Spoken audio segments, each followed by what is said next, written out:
Why do some countries stay rich generation after generation, while others remain trapped in poverty no matter how many years pass? Why does wealth seem to accumulate in certain parts of the world, while other regions struggle to escape cycles of instability, crisis, or underdevelopment? Is it geography, culture, leadership, history? Or is it something much deeper, something structural, that shapes the future of nations? Today, we're going to break down one of the most important questions in global economics. Why some countries stay rich, why others stay poor, and which nations are likely to rise next. To understand this, we must go back to the beginning of the global economic system. Welcome to Global Wealth Nexus. For most of human history, every society was poor. There were no rich countries, only rich kings. Ordinary people everywhere lived under the same conditions. Low productivity, limited technology, no modern medicine, and almost no economic mobility. Then, something changed. In the 18th and 19th centuries, the Industrial Revolution transformed economies that adopted it early, especially Britain, Germany, the United States, France, Belgium, the Netherlands, and parts of Scandinavia. These nations industrialized first, built early institutions, created early capital markets, and connected themselves to global trade faster than the rest of the world. This early start created the first major divide in global wealth, a gap that still shapes the world today.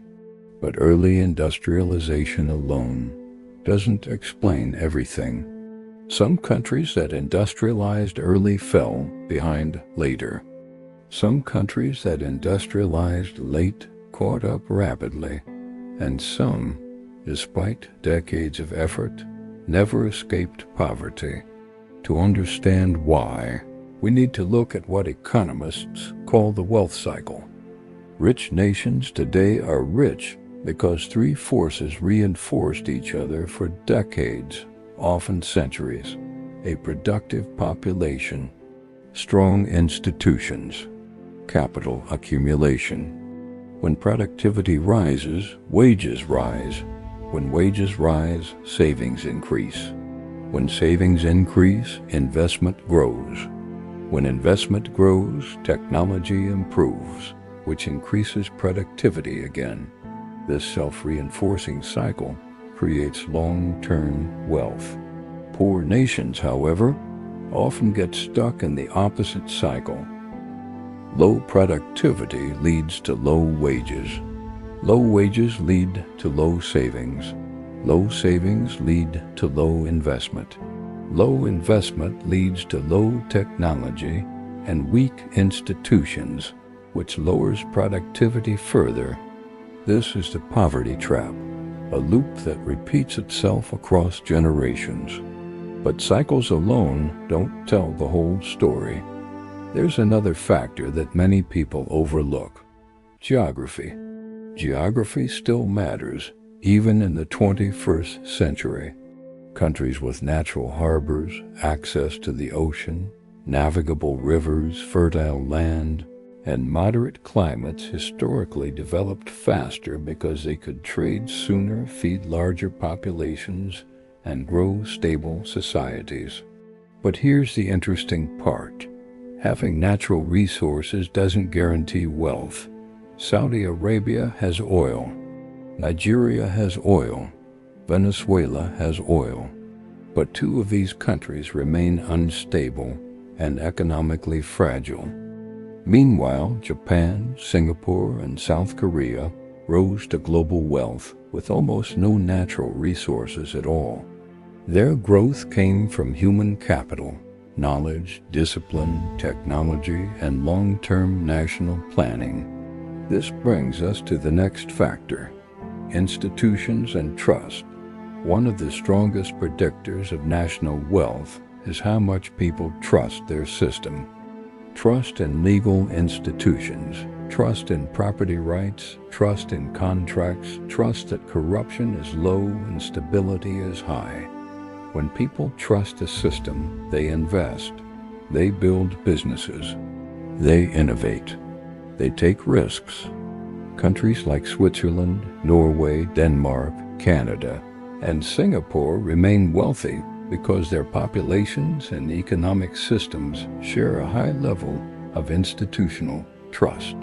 On the other hand, countries with unstable governments, corruption, legal uncertainty, or weak institutions struggle to attract long-term investment, even if they have large populations or natural resources.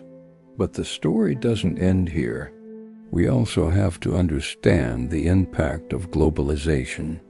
Today's wealth is not just about borders, it's about connections.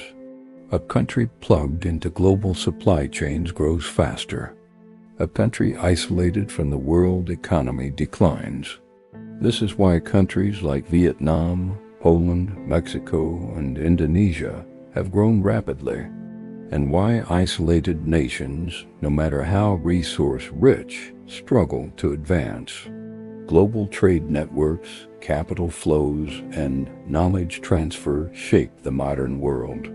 This is the essence of the nexus, the global web of wealth, trade, technology, and power that connects nations. But the final piece of the puzzle is the future. Which countries will rise next? Which nations will remain wealthy? Which regions will struggle?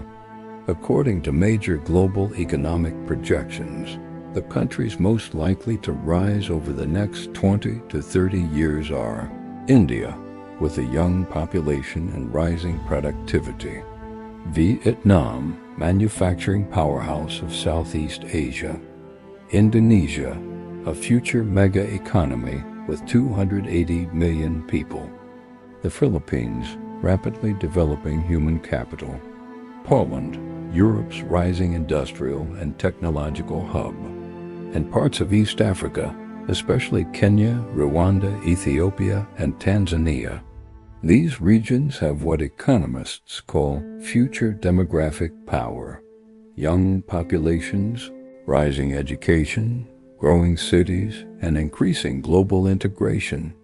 Meanwhile, the wealthy nations of today will remain wealthy, but will face demographic challenges. The United States will stay powerful, but older. Germany, Japan, and South Korea will shrink demographically. China will face population decline and economic transition. Europe will struggle with aging and immigration pressures. Latin America will face inequality and political instability. Asia will hold most of the world's middle class. Africa will hold most of the world's youth. The West will hold most of the world's capital. Global wealth is shifting, slowly but surely. So the real question is not simply, why are some countries rich and others poor? The real question is, who will rise next and why? Understanding this is the first step to understanding the future of global wealth. And if you want to keep exploring the forces shaping our world, the rise and fall of nations, the shifts of global power, and the future of the global economy, don't forget to subscribe. Thanks for watching. This is Global Wealth Nexus.